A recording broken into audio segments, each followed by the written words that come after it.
Olá, boa tarde, tudo bom? Boa tarde, professor, tudo bem? Tudo tranquilo? Eu Tudo tranquilo. tô gravando a aula, eu já disponibilizo depois lá no Moodle via link novamente, ficar melhor para vocês. E vou só começar a apresentação. Deve estar compartilhando uma tela agora com vocês, eu imagino que sim. Sim. Ótimo, perfeito. Pode ser que tenha alguma interrupção aí no meio da aula, eu estou de babá aqui junto hoje. Então, se der alguma interrupção, vocês me avisem, não se desconsiderem, por favor. Bom, vamos lá. Vamos para algumas coisas aplicadas da aula de hoje, então. A ideia hoje é falar um pouquinho dessa geotecnologia toda aplicada à limnologia. Eu imagino que seja um dos principais campos de atuação de vocês, né? Água. Então, a gente pensa nessa disciplina de análise de geoprocessamento e sensoramento remoto aplicado, uma parte de análise espacial e temporal aplicada, então, ao monitoramento, né? Vamos, só deixa eu botar aqui que eu consigo me achar. Perfeito.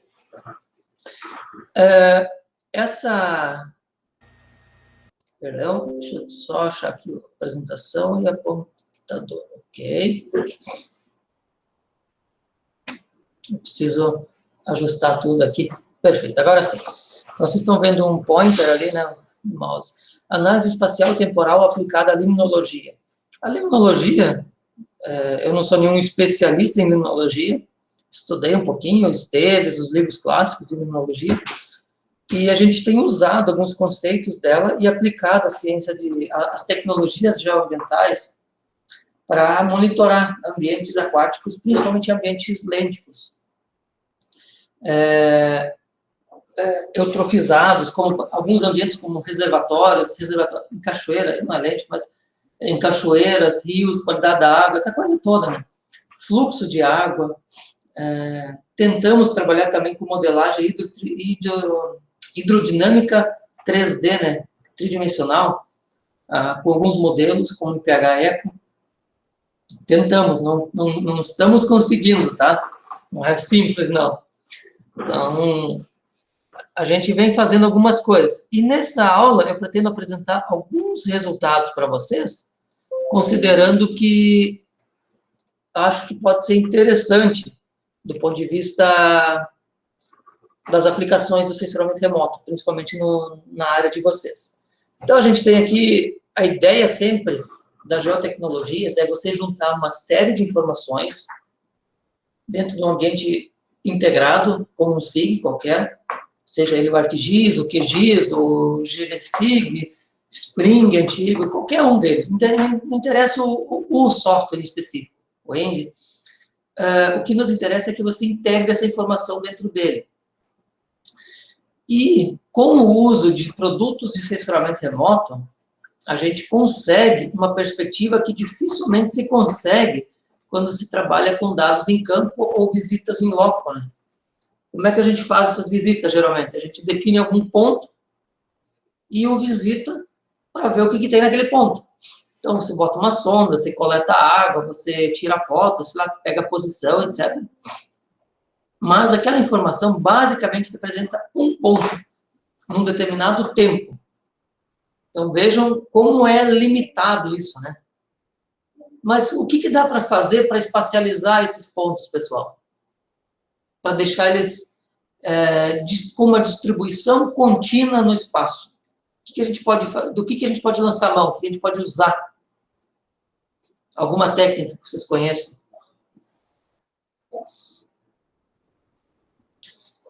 Já ouviram falar de geoestatística?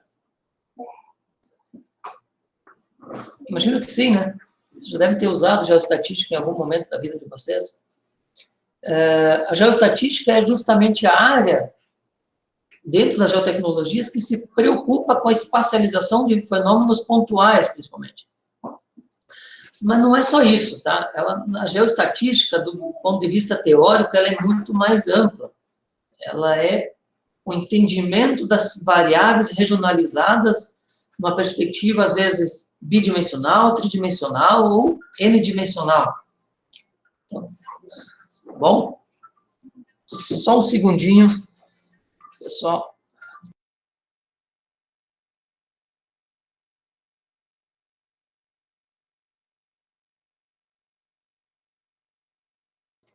Perdão, pessoal. Essa minha ligação ali, achei que era urgência da porcaria daqueles bancos, sei lá o que ligam para a gente toda hora. Troço chato, né? Então, a geoestatística se preocupa exatamente com esse entendimento dessas variáveis regionalizadas. E ela faz uso de um conceito básico da geografia, ou, de repente, a primeira e a única lei, segundo o Waldo Tobler, é a primeira lei da geografia ou das geociências aplicadas nesse contexto, que é coisas próximas são parecidas entre si. Entenderam? O que isso quer dizer, pessoal? O que está próximo é mais semelhante entre si do que o que está longe um do outro, né? O conceito é bastante simples. Se você olhar, vamos pensar do ponto de vista do perfil da população.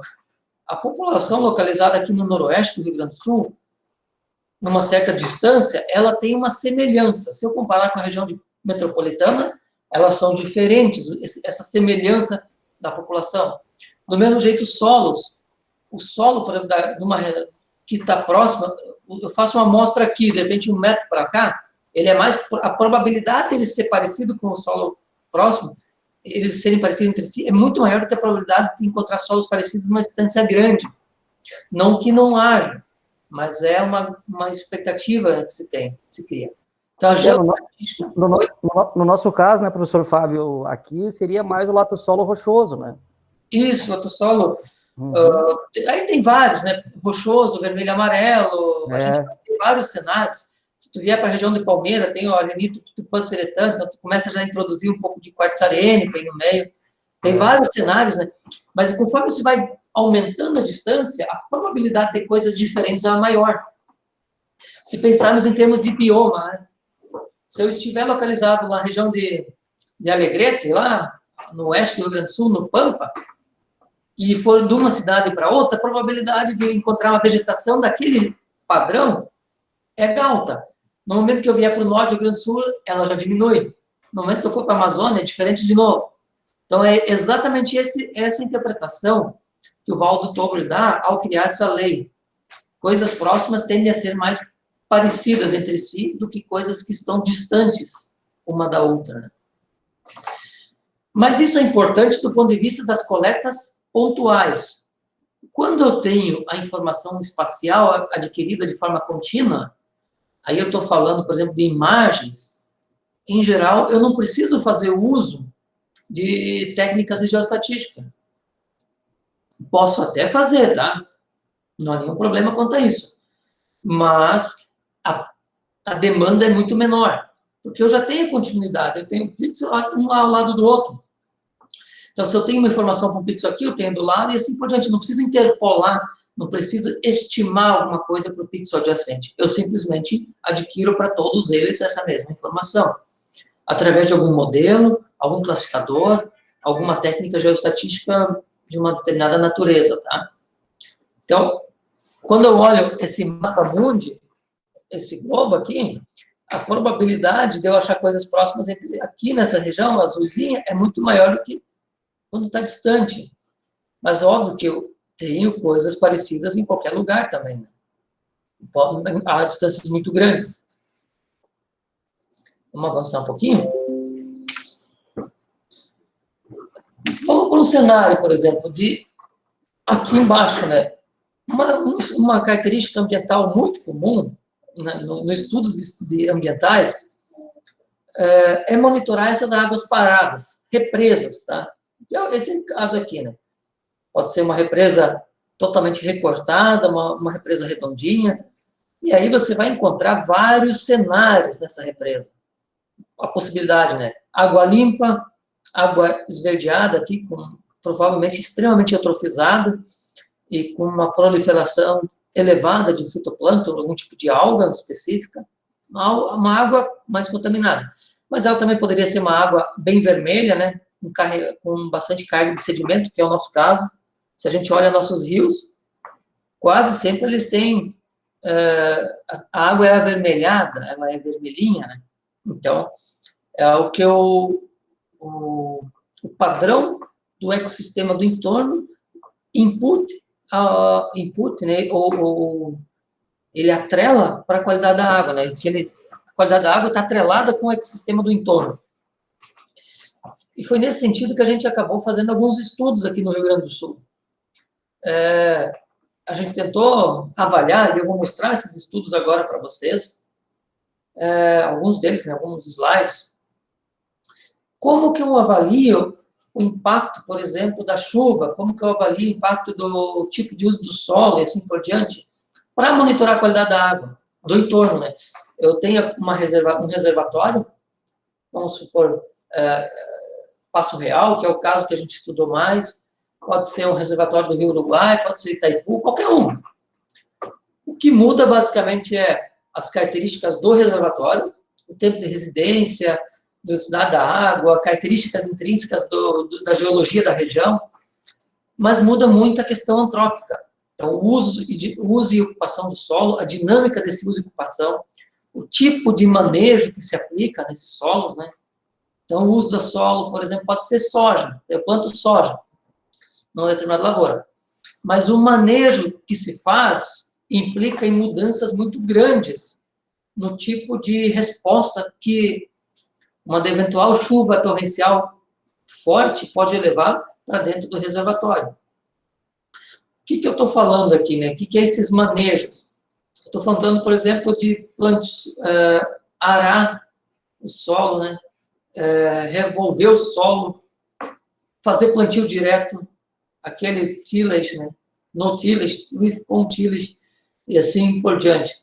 Então, a gente tem várias técnicas, fazer curvas de nível, de redução de escoamento dentro de lavoura, plantar de forma ortogonal a inclinação da encosta.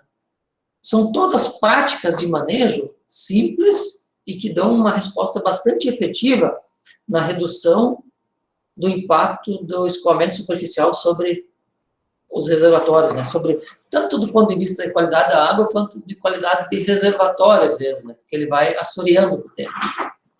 Então, o primeiro estudo que a gente fez, deixa eu avançar aqui, ele consistiu em algumas etapas.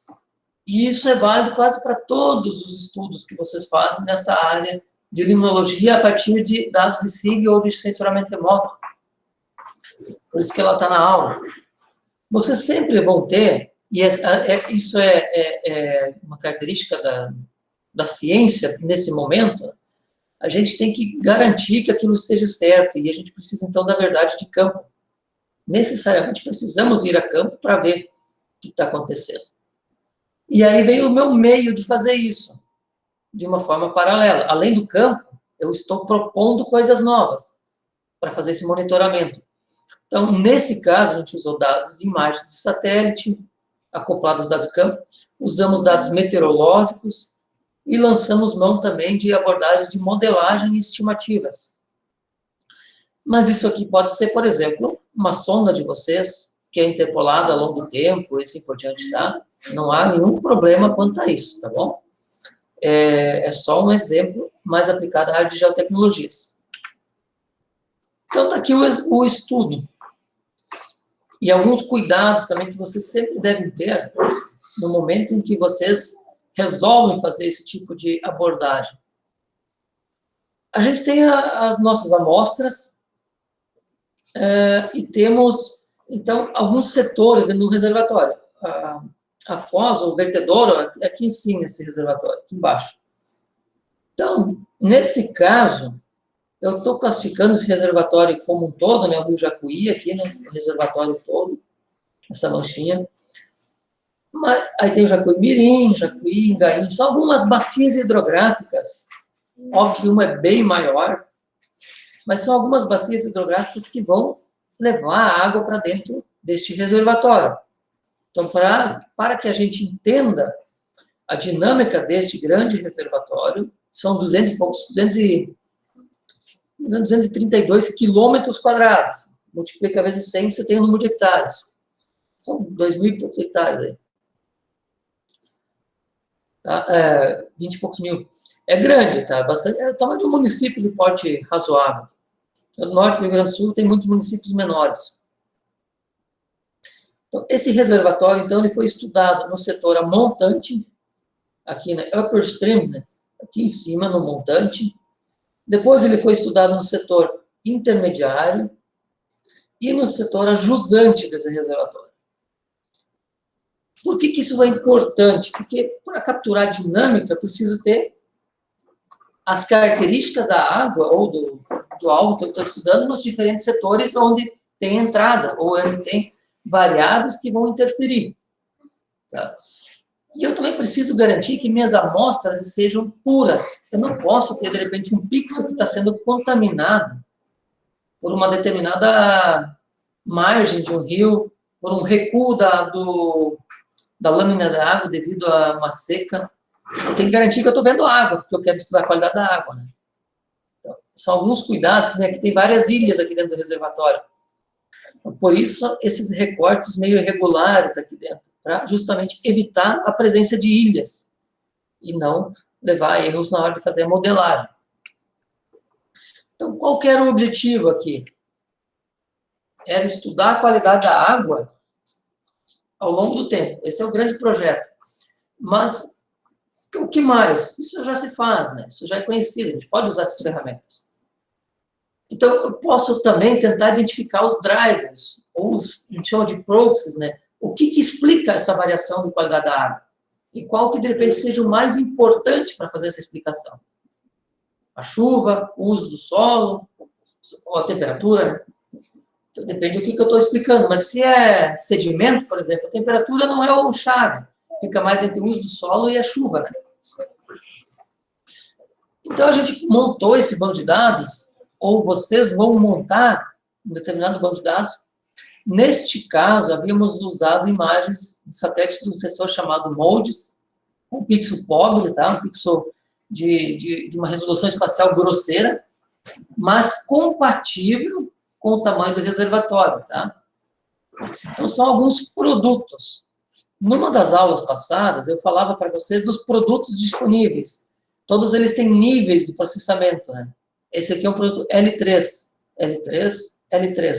Então, são dados já corrigidos de uma série de parâmetros que vocês não vão precisar processar. Caso vocês peguem o L1, vocês vão fazer correção atmosférica, vocês vão fazer correção, às vezes, de georreferenciamento, depende do nível do L1, um A, um B, um C. Você tem que fazer correção topográfica, correção bidirecional. É um monte de coisa que você não precisa mais fazer nesse caso, desses sensores. Porque eles já fizeram esse produto e é distribuído de forma global. Tá? O MODES, o sensor MODES, ele está a bordo, dois sensores no caso, tem o MODE e o MIDI. Um está a bordo do satélite chamado Terra e outro está a bordo do satélite chamado Aqua. Um passa às 10h30 da manhã e outro passa às 1h30 da tarde, hora local. E esse aqui é um produto ajustado para o Nadir, então, um produto corrigido, uma série de coisas, BRDF. Além disso, você também precisa ter dados auxiliares. Sempre que vocês forem fazer um estudo de monitoramento com base em imagens, não é só as imagens de vocês. Uma ferramenta bacana, legal, hoje, de usar o Google Earth. Vocês já usaram o Google Earth?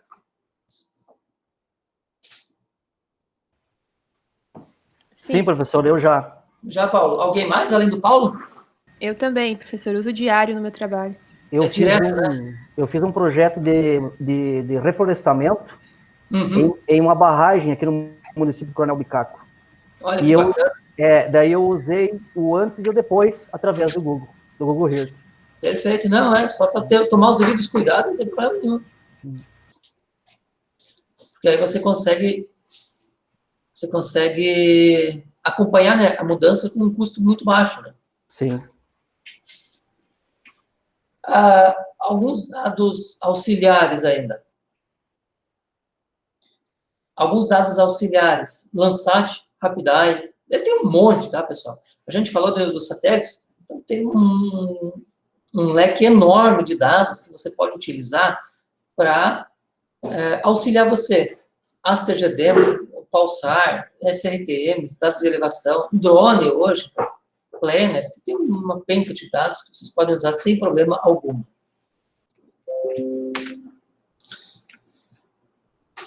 E aí, se eu quero entender alguma coisa do ponto de vista de imagens, eu necessariamente preciso também compreender as variáveis ambientais naquele momento. E aí você vai precisar de estações meteorológicas, por exemplo, que te dão informação de temperatura, precipitação, umidade, sei lá, o que te interessar, né? Em geral, é temperatura e precipitação que a gente pega para construir as nossas normais, e essas normais passam a ser utilizadas depois para entender a lógica daquele ano em específico, se ele foi superior ou inferior a uma média normal, né, um padrão normal que existe. Então, nesse estudo, no caso, a gente usou dados meteorológicos advindos, por exemplo, de estações, né, ground stations aqui, estações meteorológicas interpoladas. Foram usados uma série de dados adquiridos pelo satélite TRMM, também reprocessados, então são dados muito mais robustos de precipitação e temperatura. Vocês vão achar uns 200 produtos ali. E esse ECMWF é o Centro Europeu de Meteorologia de Média Escala, de previsão meteorológica de média escala, que também disponibiliza uma série de produtos interessantes que vocês podem usar para fazer esse monitoramento. E é tudo de graça, tá? A gente no Brasil tem um problema enorme com estações meteorológicas de conseguir dados dessas coisas de forma correta. Muitas vezes a gente recorre ao INMET, né? Tem as estações meteorológicas lá, elas têm uma série de falhas. A gente recorre aos dados hidrometeorológicos da ANA, são uma porcaria, metade está furado, não serve para quase nada aquilo ali. Tem que tomar muito cuidado com aquilo ali. E é uma crítica mesmo, porque nem horário de verão os dados estão corrigidos, então tome muito cuidado com isso. Cada ano é diferente.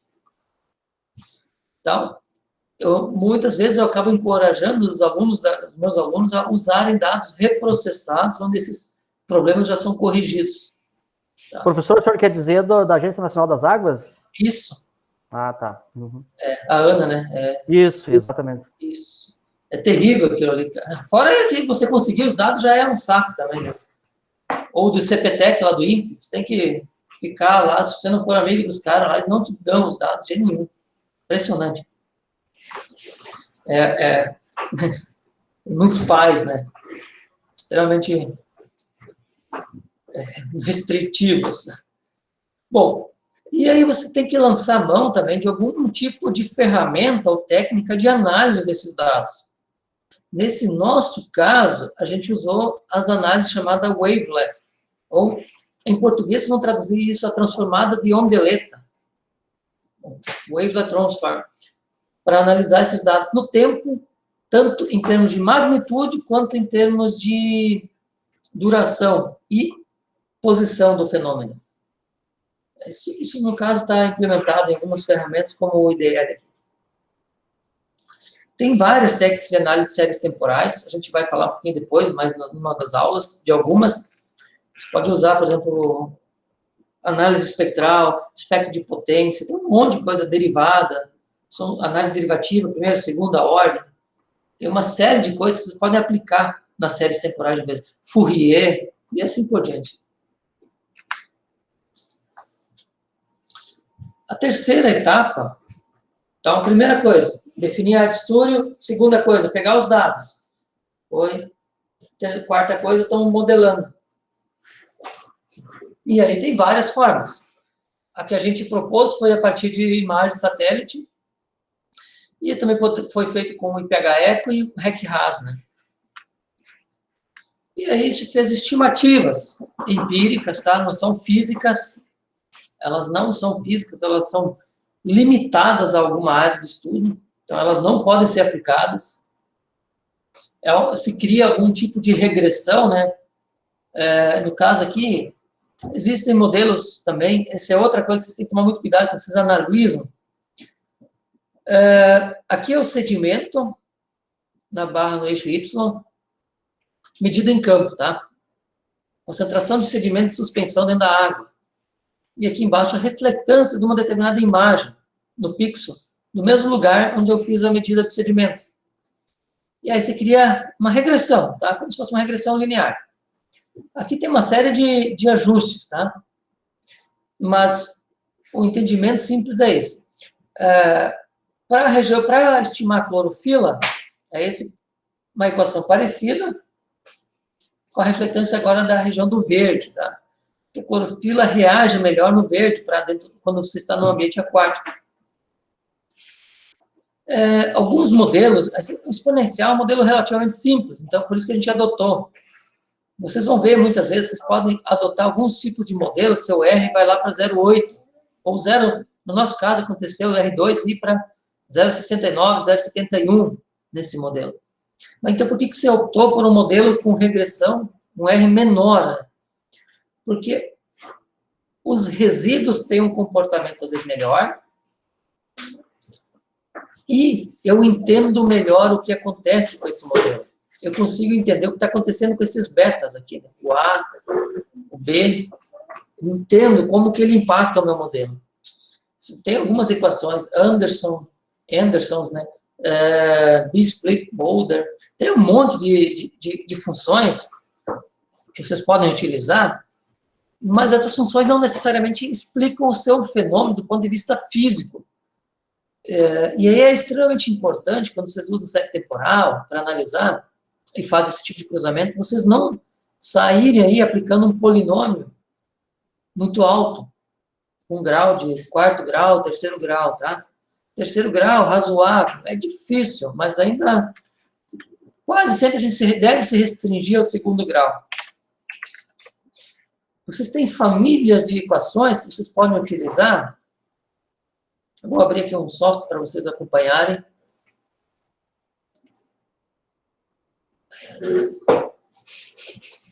Deixa eu pegar aqui um exemplo.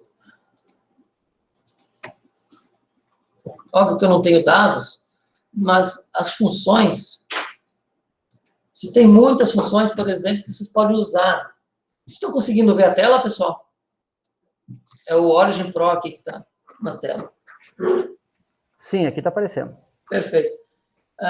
Por exemplo, vamos pegar as funções exponenciais. Dentro das funções exponenciais, você tem famílias de funções, muitas. Então, não é qualquer exponencial. Né? Dá uma estudada nela antes de usar para fazer esses modelos. Isso aqui é um expoente, ó, uma função exponencial de duplo fator. Você tem vários aqui, né? Box Lucas também é muito comum a gente usar. É aquela que está no modelo ali que a gente usou lá. Box Lucas 1 e 2. Né? Sempre leiam. No caso aqui eu estou falando de exponenciais. Estatísticas clássicas tem uma penca também. Você não tem... Funções de Pix, logaritmo hiperbólicas, as convoluções, você não tem muitas mesmo, né? E funções de forma de onda, de waveform. Séries temporais, muitas vezes a gente tem padrões, por exemplo, senoidais. Opa, cadê o gráfico? Aqui. Essas senoides, né? Elas nos ajudam muito a entender as séries temporais. Para filtrar dado é muito interessante, para você ver deslocamento para a direita ou para a esquerda em relação à senoide média. Então, sempre vale a pena vocês tentarem explorar isso quando vocês estão trabalhando com séries temporais a partir de imagens de satélite. Bom? E vocês têm que explorar essas funções realmente. Não dá para se restringir ao que está no Excel, tá? Não que o Excel não tenha essas mesmas funções, ele tem muitas delas. Só que elas ficam tão escondidas que é muito difícil a gente achar. Aqui tem muita coisa de engenharia também, que isso não vai servir para engenharia elétrica, assim por diante, né? Aqui é o Sharping, né? Isso não é o nosso caso. Então, aqui foi aplicado um determinado modelo, Box Lucas, minha referência, né? Quais são os resultados, então? Vocês vão ver, aqui isso tá, depois tem o artigo para vocês pegarem, dar uma lida nessa metodologia e entenderem ela melhor. Como é que foi feito, e a gente discute na aula que vem. Isso está no Moodle, eu deixei lá já as 3 referências que trabalham nesse assunto, para a gente abordar e discutir na semana que vem, tá bom? E aqui o fluxograma. Você tem a definição da sua área de estudo aqui, no primeiro passo. Isso aqui se chama abstract gráfico. Não sei se já trabalharam com isso, ou se já foram demandados. Em geral, nas publicações internacionais, hoje o pessoal não quer mais nem ler o resumo. Então, o que vocês têm que fazer é um abstract gráfico, um resumo gráfico. O cara quer olhar a figura e entender todo o processo. Então, você sai de um fluxo inicial, vai para o passo 2, cria os seus modelos, analisa eles descritivamente, analisa os dados meteorológicos, as séries temporais que você tem, cria seu modelo e estima o seu dado final. Toda a sequência está representada nessa figura. Então, como eu falar para vocês, nós tínhamos uma área de estudo, e essa área de estudo, então, ela foi analisada primeiro do ponto de vista da anomalia ou das variações de temperatura e precipitação. E aqui é uma ferramenta interessante. O Wavelet, ela é muito interessante para a gente, porque ela permite capturar de forma... E você quantificar os eventos significativamente diferentes. Então, nós temos algum fenômeno que tem uma duração mais ou menos anual, que é 256 dias, então, com 300 e poucos dias está aqui, né? Então, com um ciclo mais ou menos anual, tínhamos um fenômeno que durou de 2000 a 2001, 2002, aqui, 2002, 2003, perdão. Depois ele se repetiu lá e aumentou bastante aqui no ano de 2009, 10, 11. Então, aqui foram anos-chave. A mesma coisa aconteceu com a temperatura aqui, mas não tivemos essa variação tão expressiva lá no início do milênio, né? Então, aqui, ó, são ciclos anuais, bastante expressivos pelo espectro de potência. Muito marcantes, significativos, no caso. Agora, vocês vão ver também essas franjas que aparecem aqui dentro. São fenômenos meteorológicos de curto espaço de tempo, tá? Da casa de 1 ou 2 dias até um mês, no máximo. Tá? Alguns fenômenos, que nem esse aqui, durou, em alguns lugares, um dia ou um mês, aproximadamente, esses fenômenos, com uma chuva muito intensa, em um período de tempo muito curto, mas bastante expressiva. Então, alguns são marcantes. E a temperatura, novamente, do mesmo jeito. A temperatura ela é muito mais controlada pelas condições sinóticas globais, ou da América do Sul, né? Agora, a precipitação ela já tem uma dinâmica um pouco diferenciada. E aí a gente consegue analisar, então, o acumulado dessas coisas. Novamente, né, transformada agora aplicada sobre os dados por um período específico. Aqui a gente identificou, então, o início de uma anomalia. Vamos analisar essa anomalia em específico agora. Você vê que, na metade, ali em agosto de 2009, tivemos um evento de mais ou menos 30 dias, ou em um outro mais curto, mais intenso ainda. Aqui, né, da casa de 4, 5 dias, uma semana, que aconteceu ali em agosto, mais ou menos, de 2009. Alguns outros fenômenos anômalos, com acompanhamento de algumas variações de temperatura. Aqui são ciclos anuais, aqui embaixo. Tá? Isso. E aí você analisa a dinâmica dos seus dados agora.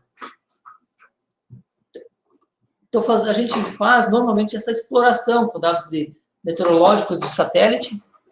Depois você vai para a análise do dado local, em campo. Lembra da primeira etapa lá? O dado de campo. Você tem que sempre ter esse dado de campo.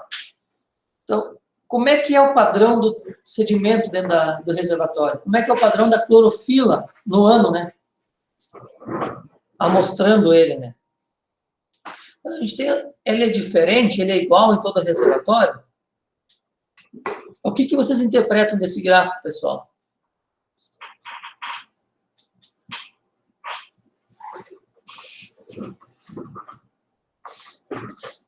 E, Júlio, você consegue interpretar esse primeiro gráfico para a gente, Júlio?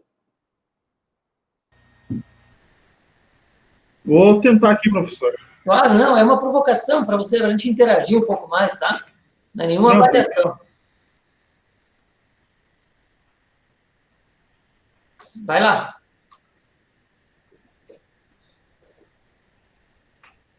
Olha, professor, meu inglês é meio ruim. Não te preocupa aqui. Sedimento, né, no eixo Y, mês, ano, né, e Sim, isso, essa parte setores, básica, montante, médio e baixo.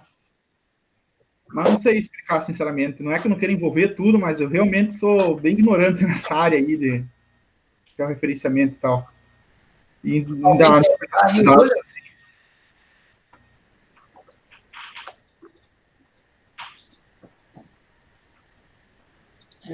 Fernanda, dá uma mão para a Júlia.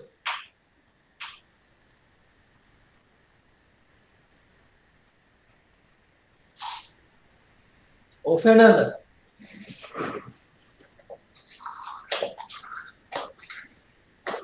Ô, louco, sabe que tá aí ainda? Milene tá aí? Acho que sim. Estou aqui. Estou tentando interpretar também. Então, Nesse tá. primeiro, parece que a concentração de sedimento ela tem um pico ali no fim de 2009. É isso, né? Isso. Aqui, né? Tem 2 picos ali no final, de setembro em diante, né?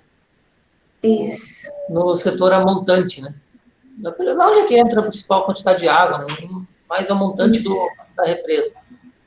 Mas na parte média e baixa, menos concentração de sedimentos. Isso. É só isso, tá, pessoal? O que são essas cores, pessoal? Essas bordas, o que seria isso? Vocês já viram gráficos assim? Vão se acostumando que agora que vocês estão vindo para o mestrado, vocês vão ter que interpretar essas coisas toda hora. Esses quadradinhos aí é para facilitar um pouco a leitura, né? Os quadradinhos, isso. Os quadradinhos aqui, eles são as datas que foi feito o campo. As datas e cada quadradinho. E aí tem um modelo, né? É um símbolo, né? Para facilitar um pouco a leitura da... Exato. E os tons diferentes aqui de cores representam os desvio padrão. Então, você veja que você tem, por exemplo, para o azul, aqui no pico do azul, eu tinha algumas amostras com uma quantidade de sedimento extremamente baixa, 5, e algumas um pouco mais altas, com em torno de 20. Se você olhar ao longo do ano, estatisticamente falando, não sei se daria diferença entre os 3. Você só pegar uma tabela e calcular, por exemplo, fazer uma nova análise de variância, ANCOVA, qualquer coisa, provavelmente você não identificaria grandes diferenças. A ANCOVA, sim. Mas um teste de Tuck, qualquer desses testes clássicos de estatística, os que sejam não paramétricos, Wilson, Crustal-Wallace, sei lá. Professor, é uma média entre os pixels ou é um pixel não, só? aqui, para cada pontinho, é uma data, tá? E aí você tem uma estimativa de quantidade de sedimento médio dentro do reservatório. Isso, para o setor ajusante, são várias amostras, tá? Sim. É por isso que se conseguiu calcular o desvio padrão. Tá? E a mesma coisa depois para a clorofila. A clorofila teve um pico aqui, um período onde teve oscilações extremamente altas. Isso provavelmente está relacionado, isso estava relacionado, por exemplo, a uma chuva muito intensa. E aí se provocou variações muito grandes. Aqui são gráficos acumulados, normalizados, no caso, acumulado e normalizado.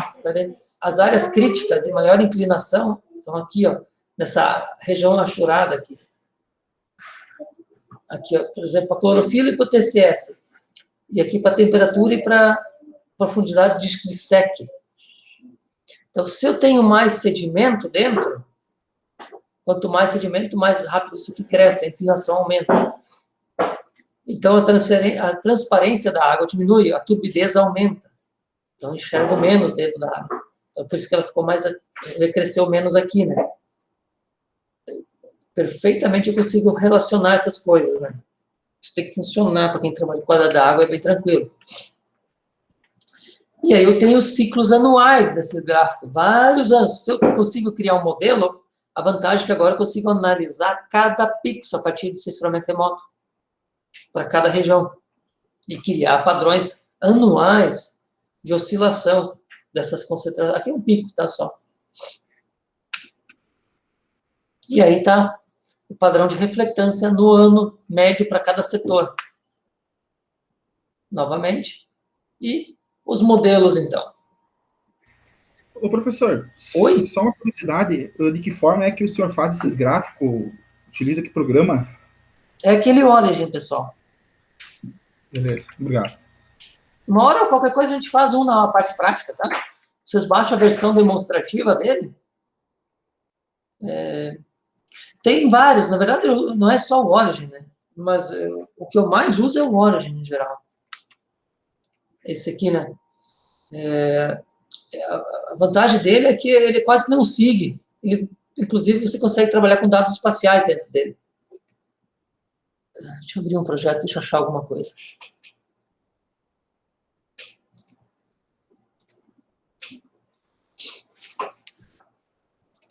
É só um exemplo, tá? Nem sei do que eu estou olhando aqui, mas é tabelas lá. Vocês vão ter tabelas X, Y, Z, ou seja quantas quiserem, e vocês vão construir séries temporais, os gráficos e assim por diante. A grande vantagem é que você define cada elemento do seu gráfico aqui, né? Por exemplo, você tem N configurações para cada elemento. No eixo X, por exemplo, você quer editar a escala? De 400 a quanto, né? No caso aqui está de 350, como está 300. Você consegue fazer isso no Excel também. Só que aqui é mais tranquilinho. 380, por exemplo. Cortou? Melhor 350. Aí eu quero mexer nos ticks.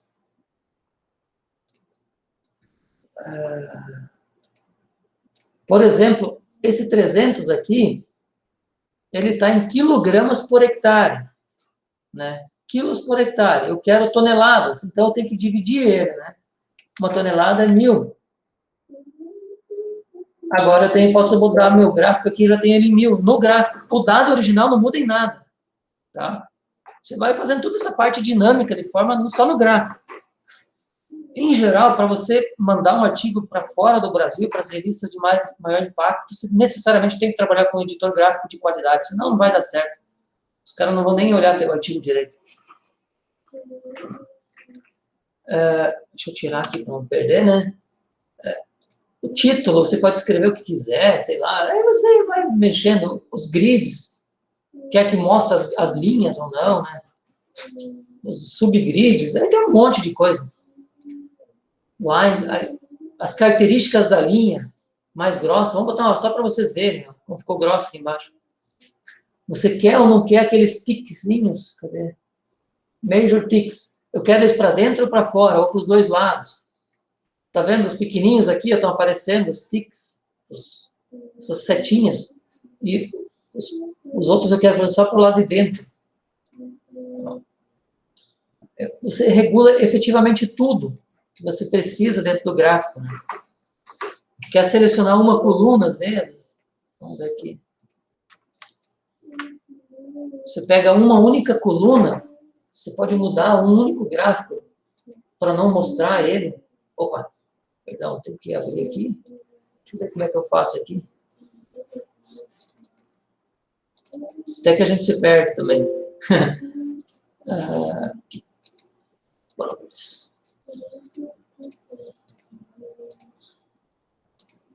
Melhor mostrar o gráfico, né? E aí você decide o tipo de curva que você quer ajustar. Dable, por exemplo. Tem várias, tá? Função gama. Uma das melhores até. Bom, tem um monte de coisa. Você realmente faz o que você quiser nesse tipo de software. De repente, uma hora a gente organiza um curso disso dentro da pós para um grupo específico. E aí fica mais fácil, eu acho, do que na disciplina. A disciplina, às vezes, toma muito tempo da disciplina. Mas é bacana. Tem um outro software chamado SigmaPlot, por exemplo, da Sigma, que é uma empresa alemã, que também faz as coisas do mesmo jeito. E o Grapher. O Grapher da Golden Software também funciona do mesmo jeito. Então, são softwares parecidos. O jeito de trabalhar é um pouquinho diferente, mas são muito parecidos, né? Bom, esses aqui todos lá. E aqui eu tenho os modelos, então, que foram elaborados. sempre que vocês usam imagens para criar modelos, com dados de campo, então eu relacionava o dado de campo, TSS, junto com a reflectância, criava o meu modelo. Eu preciso validar esse modelo de alguma forma, tá? E essa validação se dá geralmente em dados medidos e versus estimados. Quanto mais próximo da linha 1 para 1, o dado de medido em campo deu 30. Eu espero que minha imagem estimada também desse 30, mas ela deu mais baixo, né? O dado de campo medido deu em torno de 15, deu em torno de 27, mas o estimado deu em torno de 15. Então, o que está acontecendo com esse meu modelo aqui? Para altas concentrações de TSS, o que está acontecendo é que eu estou subestimando o valor real do sedimento dentro da água. Então, quanto mais paralelo essa regressão linear for em relação a essa linha 1 para 1, melhor o meu modelo, tá? Sempre tem que ter esse tipo de análise. Não adianta você criar um modelo, olhar só o R.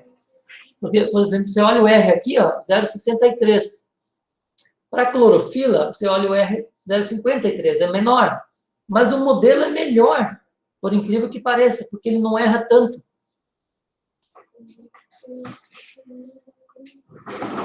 Então, muito cuidado quando vocês forem usar esses coeficientes, essas coisas todas. E aqui, essas barrinhas são os intervalos de confiança do modelo, tá? Então, eu tenho 95% de chance de que meu dado, se eu selecionar ou estimar o próximo, esteja correto. Que esteja aqui dentro, perdão. Aí eu posso também botar meu limite de probabilidade de acerto, de previsão. Vai ficar bem largo isso aqui. Vai ter 2 largas. Bom, tudo isso é estatística, tá, pessoal? A gente está... Isso é estatística... Basicamente é multivariada. Não é nem multivariada, é estatística 2, no caso. Então, como é que eu estudo a qualidade da água, além de ter a dado de qualidade da água? Por que isso acontece, essas mudanças, né, ao longo do tempo? Então, eu tenho que estudar o ambiente da onde vem essa água, né? E é isso que foi feito, então, com esse índice de verdor das 3 subbacias. A gente criou alguns índices de verdor e estimou. Esses aqui são os dados estimados para dentro do reservatório, a partir do modelo, tá, pessoal? Não é o dado de campo interpolado. Então, para cada pixel, eu estimava a quantidade de sedimento. Tem o pico máximo e o pico mínimo. Pico de clorofila máximo e clorofila mínimo, tá? E depois você avalia como que as coisas se comportam. Por exemplo, né, no setor ajusante, em termos de precipitação, verdor da bacia. Aqui é uma bacia, por exemplo, o índice de vegetação, quanto mais alto for, mais próximo de 1 aqui, ó, o vermelhinho, mais vegetação essa bacia tem. Então, a probabilidade de ter transporte de sedimento nesse período aqui, ó, é menor do que nesse período aqui. Aqui eu tenho menos verdor na bacia. Então, é o período de entre safra, agosto, né? Se vocês olharem, agosto, abril, maio, são períodos de entre safra, onde se prepara solo e assim por diante. Então, o verdor geral das bacias hidrográficas cai. Olhem para cá, sempre a barra vermelha dá esse vermelho aqui. Azul refere-se à chuva, está aqui, ó, em milímetros. Então, por exemplo, e aqui é o sedimento dentro do reservatório, no setor montante do reservatório. Você tem um padrão de chuva na casa dos 50 milímetros, aí a cada pouco, uma chuva meio forte. Mas tem, por exemplo, em agosto aconteceu uma chuva muito intensa, na casa de 200 milímetros, em um mês aqui, né? Então, isso impactou a quantidade de sedimento. Bastante, essa chuva acumulada aqui também. Depois, outro evento de chuva aqui, ó. Qual que é a interpretação desses 3 gráficos, pessoal? 4 figuras. É um monte de informação num único gráfico, né? A bacia estava com cobertura vegetal alta, mas uma chuva intensa, ela se sobrepõe a esse tipo de cobertura. Mesmo com bastante cobertura verdor, ela ainda assim carrega muito sedimento para dentro da água. Então, a chuva, nesse primeiro entendimento, não quantitativo, qualitativo, ela é um driver, é o proxy principal, é o que desencadeia realmente as mudanças. Chuvas torrenciais fortes na qualidade da água. Isso é mais importante do que, de repente, o uso e ocupação da bacia, né? Aqui analisando agora em relação à clorofila. A resposta da clorofila dentro do reservatório, ela é um pouco diferente da resposta do sedimento. O sedimento chegou à água, já tem a mudança.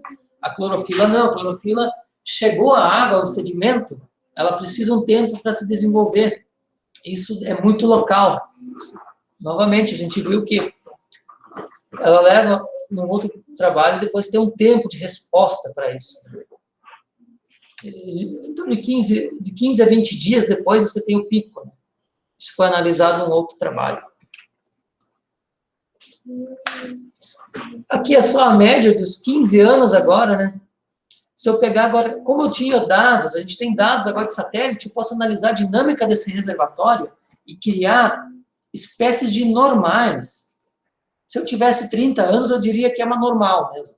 Mas para, por exemplo, sedimento dentro do reservatório, eu posso agora estimar o padrão desse reservatório para 15 anos que eu tenho dados. Para toda semana eu tenho dado. E eu posso modelar esse reservatório e ver como é que é o padrão de sedimento dele em 15 anos. Esse modelo está pronto aqui. Então, eu sei que em janeiro, em geral, tem poucos sedimentos. Janeiro, fevereiro, março. A menor concentração de sedimento no reservatório acontece aqui, ó, em abril. Mas tem que lembrar que chuvas torrenciais em abril podem levar a um aumento dessa concentração de sedimento, que é justamente o período de preparo do solo. E aí, conforme eu vou chegando lá para o final do ano, há um aumento geral das chuvas e há um aumento da quantidade de sedimento dentro do reservatório. E a clorofila só se desloca. Aqui eu estou, se eu parar para olhar aqui, eu estou um pouco antes de novembro. Aqui também 2, 3 semanas antes de novembro. Aqui umas 4 semanas antes e aqui 3. Tá?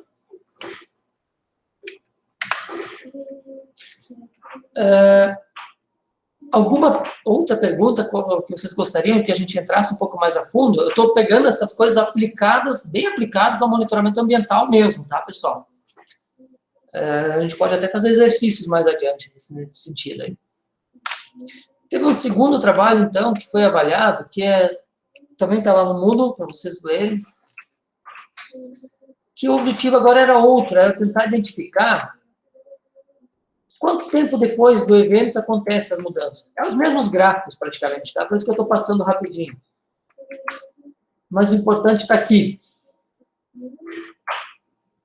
Se vocês pararem para pensar e confrontarem clorofila e TSS, a gente tem a entrada do sedimento no reservatório, ou da matéria orgânica e inorgânica, ela leva a uma mudança do ponto de vista da ictiofauna, do peixe, toda aquela coisa, da clorofila em si dentro da água, do plâncton, fitoplâncton e assim por diante.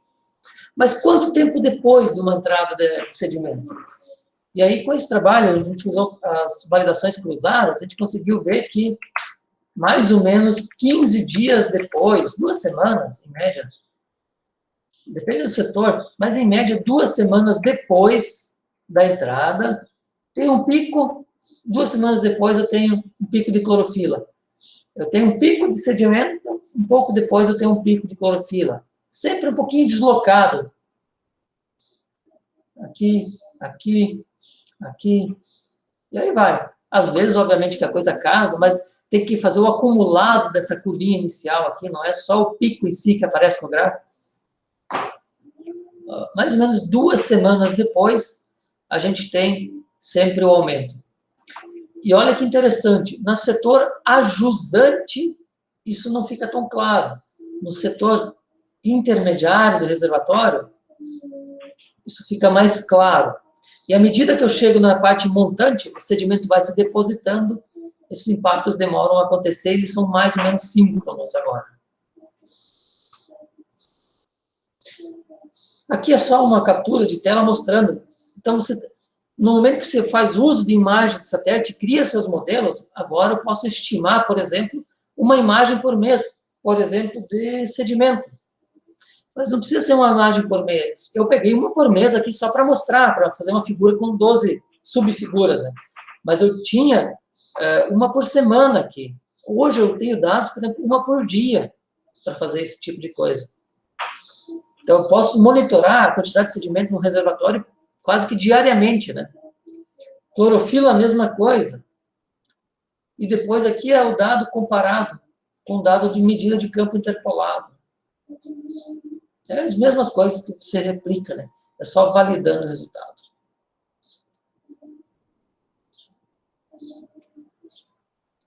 Aqui eu já havia falado para vocês, semana passada, né?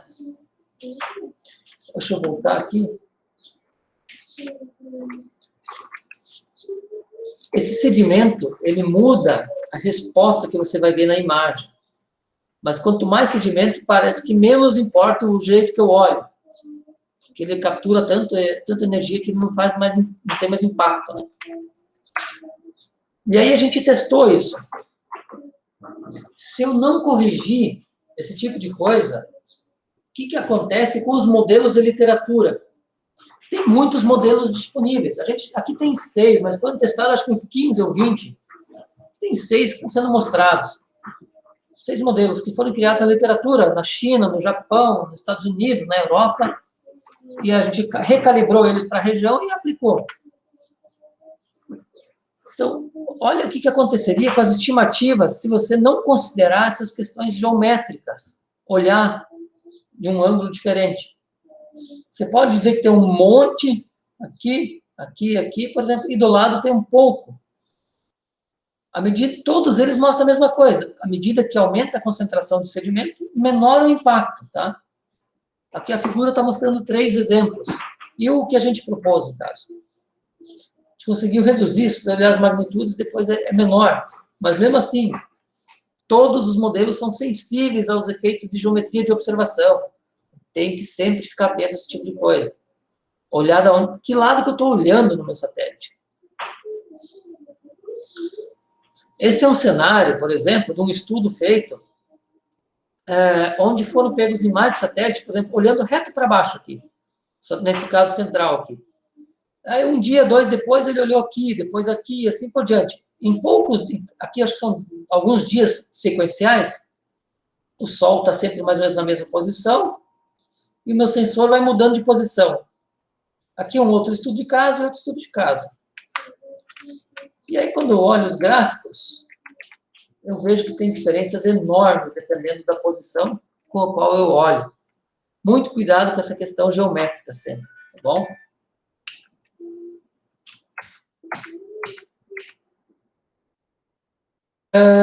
Acho que foi a aula.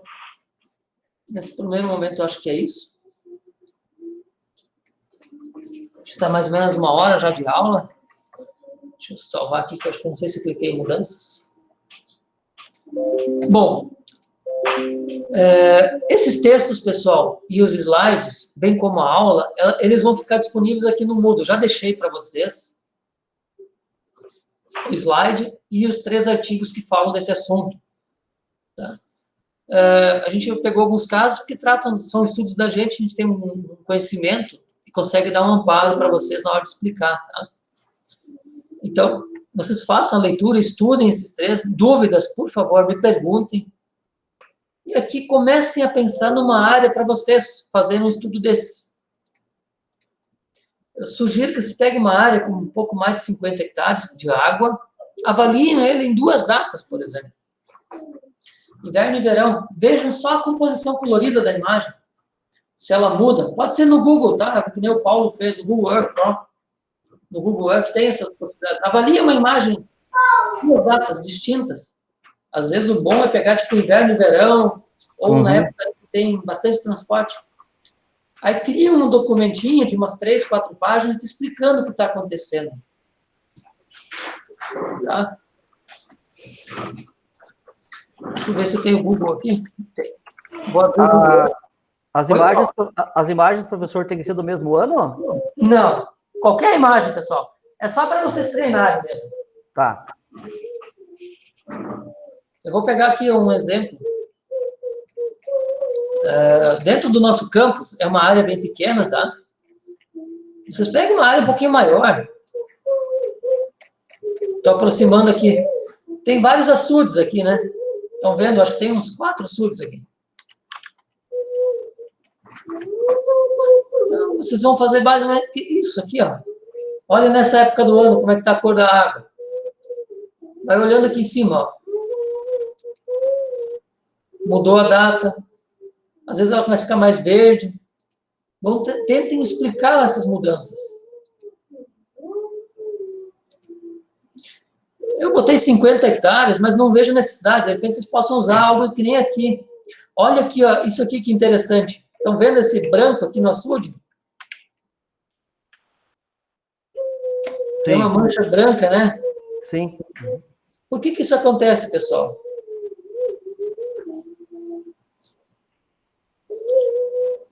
É justamente aquilo que estava no slide. Deixa eu abrir o slide aqui para vocês. Deixa eu só achar ele.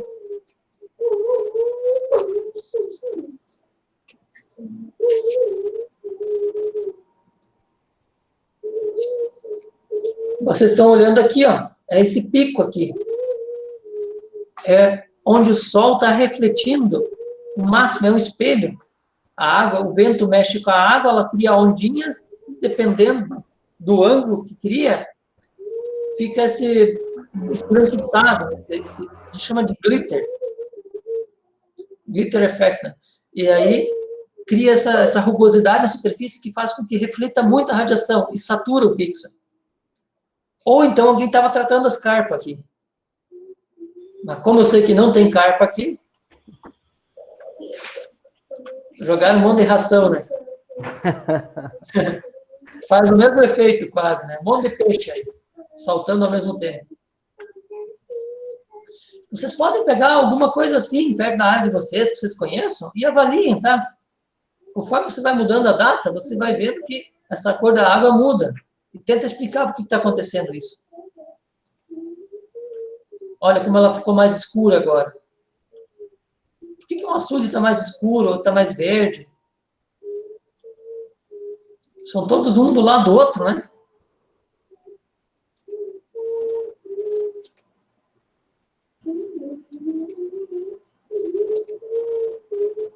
Olha só, bem vermelho agora.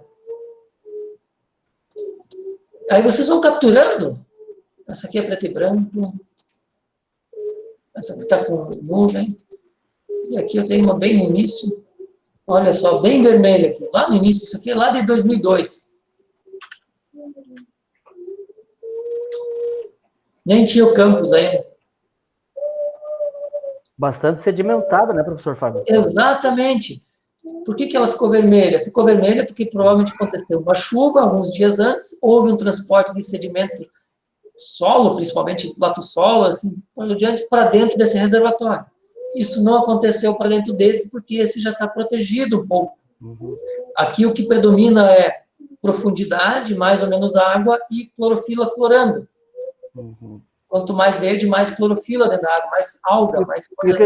E o que deu para mim perceber também nessa imagem do meio que o senhor está mostrando ali, essa aqui, do meio, essa aqui, é que me parece que a quantidade de vegetais nas bordas são maiores que a da primeira ali.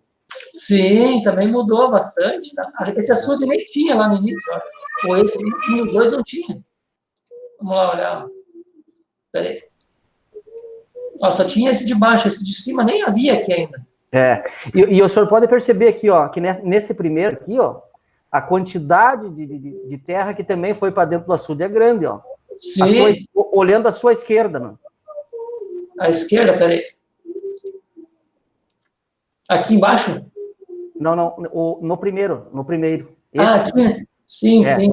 Nesse primeiro aqui, ó. Não nesse esse aqui, né? Esse aí, exatamente. Sim, esse é o que mais tem, porque ele está montante, né? Então, toda essa área aqui, toda essa área aqui, a água vai drenar e vai provavelmente para cá. Vocês olham lá e veem como é que é a inclinação, exagerem lá e vocês vão entender. Eu não lembro como é que gira esse troço aqui, tem um jeito de girar. Aí. Eles vão ver que vai correr lá do mar, da floresta maior para cá. Tem um declive aqui, ó. Isso. Esse sedimento está vindo para cá, uma boa parte é retida, mas uma parte ainda vem para cá. E aqui embaixo já vai ter cada vez menos. Então, água azul, água limpa. Tá bom? Isso aí. Então, faça um exercício parecido com esse. Parecido, tá? Capturem essas telas e coloquem no documento do Word de 2 datas distintas e discutam isso, tá? Não precisa ser 50 hectares. Eu achava que tinha que ter, mas não precisa. Vocês podem usar o Google Earth. Aí dá para fazer com menos hectares mesmo. É um exemplo de uma coisa simples pra caramba de fazer e efetiva. Ajuda a entender muito. O senhor quer, professor, para a próxima aula já? Vê quando fica bom para vocês. Para mim, tanto faz, pessoal. Uhum. Eu vou editar aqui, daí a gente já define a data. Opa, cancel. Deixa eu já mudar. De no mínimo, vou botar 0,5 hectares. Vocês têm alguma coisa para analisar, sabe? Uns 2, 3 açudes, ou às vezes pode ser uma represa grande, não tem problema, tá? Vou botar 3 a 4 páginas, margem 3, todas, né? A4, espaçamento 1,5. Data de entrega, vocês me dizem aí quando vocês querem. Tanto faz para mim. Dia 30, dia 7, tem alguma coisa já para o dia 7, se não me engano, dia 14. Quando que é melhor para vocês?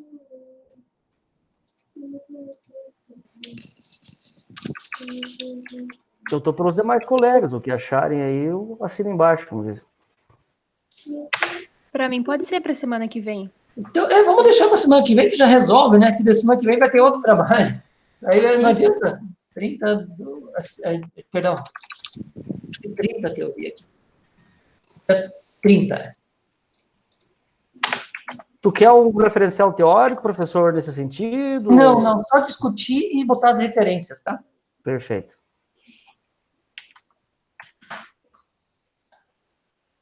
É no e-mail, tá?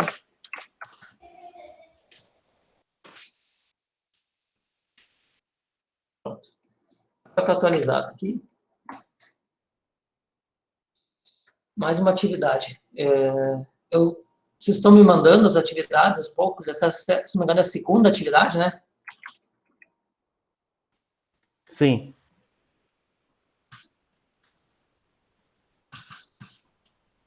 Vou botar aqui atividade de análise temporal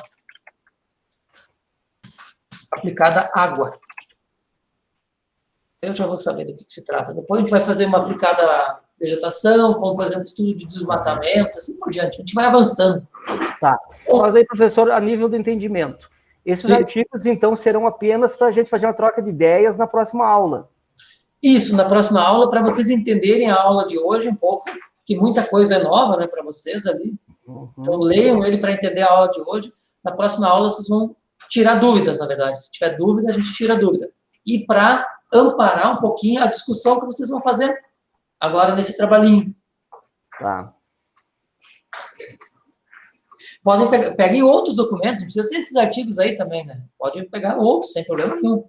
Mas depois cita no final lá.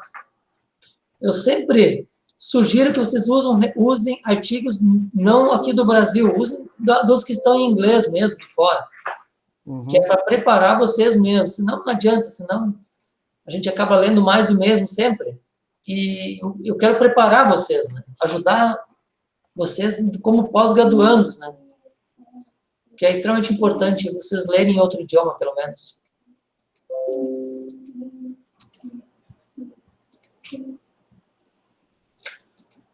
Alguma outra pergunta, pessoal? Colocação?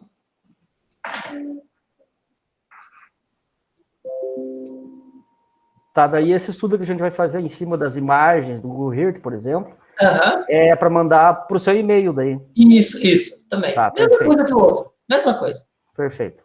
Se puder, na hora de mandar, bota o nome e a disciplina. Porque eu tenho várias disciplinas, daí às vezes o aluno manda, segue o trabalho. Aí são 6, 7 disciplinas, você não sabe de onde é que está vindo esse trabalho, né? Sim. Então, só bota lá, né? PPG, CTA, trabalho tal. Né? Pronto, aí eu já tenho. Já consigo localizar e fazer a avaliação depois. Tá bom? Beleza. Então tá. Obrigado aí, pessoal. Eu vou encerrar a gravação aqui, peraí. Senão eu esqueço.